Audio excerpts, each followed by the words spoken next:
ADM Naveen ബാബുവിനെതിരെ കൈക്കൂലി ആരോപണം ഉന്നയിച്ച പ്രശാന്തന്റെ സസ്പെൻഷൻ നീട്ടി ആരോഗ്യവകുപ്പ്.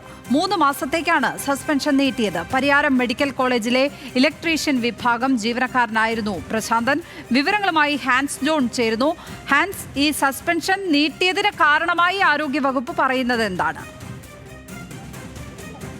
ലക്ഷ്മി നവീൻ ബാബു ചെയ്ത സമയത്ത് ഇത്തരത്തിൽ പെട്രോൾ പമ്പിന്റെ നടത്തിപ്പുമായി ബന്ധപ്പെട്ട് NOC നൽകാൻ വൈകിയത് ആരോപിച്ചുകൊണ്ട് അദ്ദേഹത്തിന് പണം നൽകേണ്ടി വന്നു എന്നൊരു ആരോപണമായിരുന്നു പ്രധാനമായും TV പ്രശാന്തൻ ഉന്നയിച്ചത്. അതിൽ ആരോഗ്യവകുപ്പ് അന്ന് തന്നെ നടപടിയെടുത്തിരുന്നു. കാരണം ഒരു സർക്കാർ ഉദ്യോഗസ്ഥനായ വ്യക്തിക്ക് എങ്ങനെയാണ് ഒരു സ്വകാര്യ സംരംഭത്തെ നടത്താൻ കഴിയുക എന്നുള്ള ചോദ്യമായിരുന്നു പ്രധാനമായും ആരോഗ്യവകുപ്പ് ഉന്നയിച്ചത്. അതൊരു അച്ചടക്ക ലംഘനമാണ്, പെരുമാറ്റച്ചട്ട ലംഘനവും കൂടിയാണ്. ഇതിന്റെ ഭാഗമായി തന്നെയാണ് ഇപ്പോൾ 6 മാസ സസ്പെൻഷൻ 3 മാസത്തേക്ക് കൂടി കൂട്ടിക്കൊണ്ട് ഇപ്പോൾ ആരോഗ്യവകുപ്പ് ഉത്തരവ് ഇറക്കിയിരിക്കുന്നത്.